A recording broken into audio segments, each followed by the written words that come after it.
from football right here on NFL Network, a doubleheader for you. The Snoopy Bowl, Jets at Giants at 7 p.m. Eastern right here, followed by the Chargers at the Cardinals. Kyler Murray. Cannot wait to see that. That's at 10 p.m. Eastern. We'll have the highlights for you Friday on GMFB. And then Friday night, 7:30 Eastern, Bucks at Steelers. Cowboys at Niners follows at 9 p.m. Eastern. And then re-airs will be going on all over the place. All 65 preseason games will be on NFL Network. A lot of them live as well. Bruce Arians going back to Pittsburgh. Hey, you're right. There you go. Journalism 101. Time for that now. We've got a star pupil getting some extra credit here, Sean O'Hara. So I will start with you. Full slate of games this weekend. Where is the most watchable game in week 1 of the preseason? This one's pretty easy for me. I'm going to start with the first one that was on the board, the Jets-Giants. Usually this game happens in week 3. Usually you see the starters come out at halftime. They get the first series in the third quarter. But this will be a little interesting because the starters will probably only play the first quarter. Here's why I'm saying it's the most watchable game. Quinnen Williams. All right? Who doesn't love Quinnen Williams? All right? Sam Darnold. All right? You're going to get the chance to get a heavy dose of him. I think this Adam Gase offense, Jets fans are going to love seeing their team for the first time. But we also, for the Giants, look, usually when Eli comes out of the game, when Saquon comes out of the game, people are going to turn it off. Yeah. Sure. Giants fans want to see Daniel Jones. So this will be the most watchable preseason game because you're going to stay through the second and third quarter. You want to see this kid. You want to see him live. It's the future. Yes, you're going to be watching him for years to come. So I think this is a very intriguing game. And then also you look at all the rookies that the Giants have. 7 out of their 10 draft picks this past year were defense. So their defense is loaded with a lot of young talent. They're going to get a lot of playing time. Give me those Jets unis. Yeah, new Jets uniforms are cool. I'm going to go to Santa Clara. I like that Saturday night game. I like the Cowboys at the 49ers. And it's not necessarily the Cowboys thing. I know we're going to see Pollard and we're going to see the other running backs for the Cowboys. But the 49ers almost had a mulligan last season with all their injuries. And now we'll at least see Garoppolo. Even if it's just working out and warming up. You're right. We'll at least see Jet McKinnon. He's off PUP. We'll at least see some of these wide receivers. The 49ers might be the biggest wild card in the NFC this season because last year almost didn't count because all their stars were injured. Now they're healthy. At least let's see them in motion.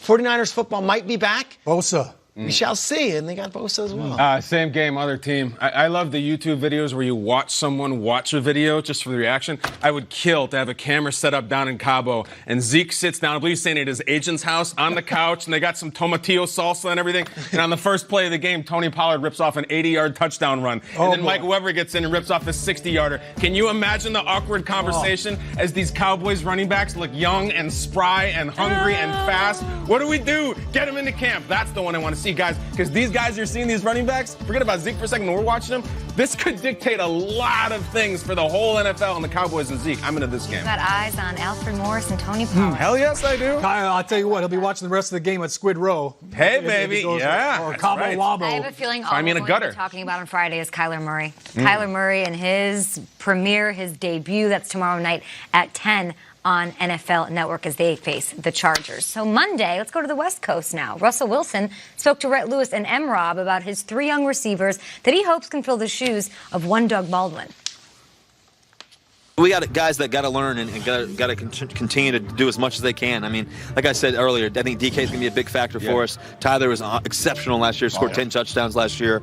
David Moore's got to continue to grow. He's amazing. He got a lot of talent.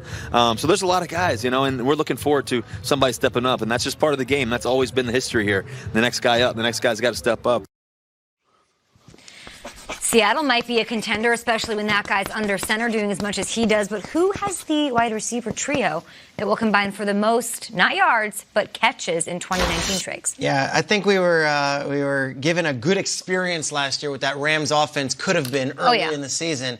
And then Cooper Kupp went down, and they had to adjust. And I think the Rams trio, all under the age of 26, of Brandon Cooks, Robert Woods, and Cooper Kupp, is as if they have 3 number ones. They're all 3 very different types of wide receivers, and yet all 3 can block, all 3 can go deep, and all 3 can do different things. You might see Cooper Kupp take a handoff, you might see Brandon Cooks go 80 yards, and you might see Robert Woods throw the big game spring and block. I think these 3 players, I said it last year, as far as wide receiver trios go, they could have the potential to be the greatest wide receiver trio in the history of the sport. They have that much potential. They are that young, and they are that talented. If healthy, they're so young, and they're so good, and they've got the perfect play caller. I just hope they all stay on the field together. That's my trio, the Rams. Triggs, I think people forget about Cooper Kupp because of the injury. Is this a 80-plus catch guy? Is this a 100-catch guy potentially in this offense with those other guys? I think all three of these guys can have 80-plus catches, and Cooper Kupp might have 100. All right, so I got it. They might be the most in the history of the sport, or they might not even be the most in this league this year. Let's go to Cleveland. This isn't hard, guys. This is simple. I know we talk a lot of Odell and a lot of Jarvis, and we get a little tired of it. This is real easy. I know expectations are high in Cleveland. I think they're even higher than Rhett Lewis's shorts, but they will be met. Rhett, I love you. Those director's chairs are tough. I've been there. Jarvis, Odell, and Callaway. It's simple. These guys, the sky's the limit. They have the best pass they've ever had. You think he knows he wears short shorts and wears them anyway? Reckon wears some pants. If you got it, Rhett. You know what? His favorite show growing up was Magnum PI, so that's an homage. Oh, that's real high. Rams, Browns. All right, we're matriculating east, I see, as we go here. So I'm going to keep going. I'm going to go with the Philadelphia Eagles. Wow. They are loaded at wide receiver. I mean, they've got 6 receivers that could probably go for 1,000 yards this year. But I'm going to take the trio of Alshon Jeffrey on the outside, Deshaun Jackson, all right, on the inside, and then Nelson Aguilar in the slot. I was at Eagles training camp about 10 days ago. Okay.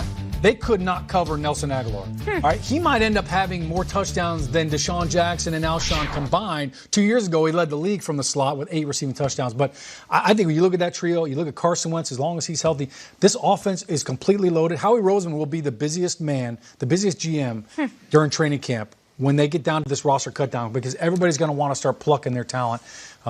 They've got so many receivers and running backs. But I think this trio with Carson Wentz, with what I saw from him, with a flick of the wrist.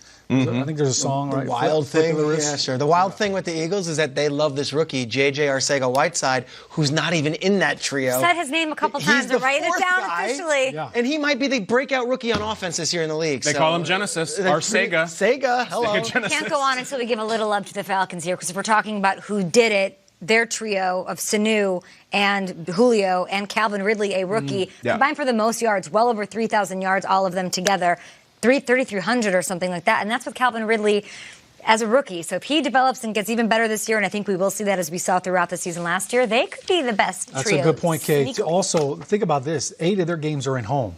So, I mean, the conditions, there's no variety there. I mean, sure, we're not sure if Chick-fil-A's open or not, but you're not worried about the weather down there in Atlanta. Thanks, A lot of teams have 8 home games, that Sean. schedule. Dipped it. A lot of teams Name one other one. A lot of teams have 8 home games this year. Really? I mean, all 8 of their home games. Peter, can you name one other team that has 8 home games? Did I not say that right?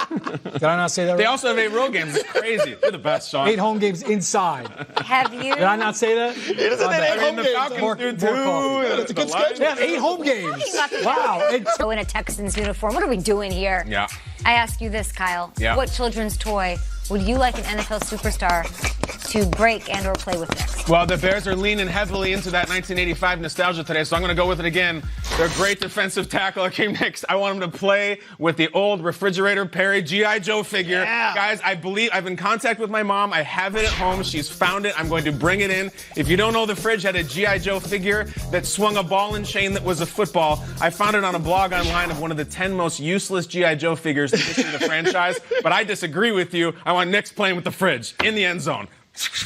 What do you guys got? George is the real MVP. That's my mother. She's fantastic. In the Yes. attic. That's Sean, right. who you got? Well, go big or go home. All right, I'm taking the biggest man in the NFL, right? 6'8", 380 pounds, Trent Brown. Yes, he blocks the sun. I want to see him. You guys, you remember that commercial? How many licks did it take to get the sun? Of course, the owl. Pop? How many jumps would it take him to destroy a trampoline? Trent Brown on a trampoline. I'm scared to go on my kid's trampoline right now because I don't want to break it. I don't want to be that guy. You're right. Daddy, you broke it and ruin it. But Trent Brown, how many jumps would it take for him on a trampoline to just completely ruin it and rip right Do you through have one it? of those big trampolines? Oh my God, your trampoline. Doesn't feel big to Your me. trampoline is bigger than my apartment, like guaranteed. Yeah, your kids are sure. the cool kids in the neighborhood, aren't Just when they? you wipe out Sean, we need it on video. Bob Saget. Jack Strong's pretty cool. I need to change jobs. I I'm need to be a gonna football Put you in a player. cradle. What do you got? I'm going to go quickly. There's only one guy I want to see, and it's the ultimate dad, and it's Kirk Cousins with a whoopee cushion. I mean, Kirk Cousins still thinks the whoopee cushion is hilarious. Kirk Cousins thinks a whoopee cushion is really the ultimate gag gift. Right now. Kirk Cousins, What is he saying? the ultimate dad joker, loves a whoopee cushion. Hey, would you like to smell my flower? Right in the face. You know what's funny? O'Doyle rules. I'll wrap it up with this. I'm talking to Kirk Cousins today. Are you? I was invited on to Kirk Cousins' podcast. Nice. And I'm going on it this afternoon. Totally flattered to join them. I cannot wait. Telling me about the whoopee. Watch out. Watch out where you sit. Look out. One of those Doggy do. hand buzzer things. Ah, gotcha. Want some trick gum? High Let's five. talk about High the five. Steelers. I feel like they might be flying a little bit under the radar given the hype that we are heaping onto Believe Land. We'll tell you what's actually going on here in Pittsburgh. We have live reporters all over the place bringing you the best sound, the best interviews, and all the news you need to kick off a Wednesday. Guy Fieri offering his services to the Raiders. This just in. Look at that shot. He wants God in. bless that man. God bless this country. God bless Flavortown. That's the mayor right there.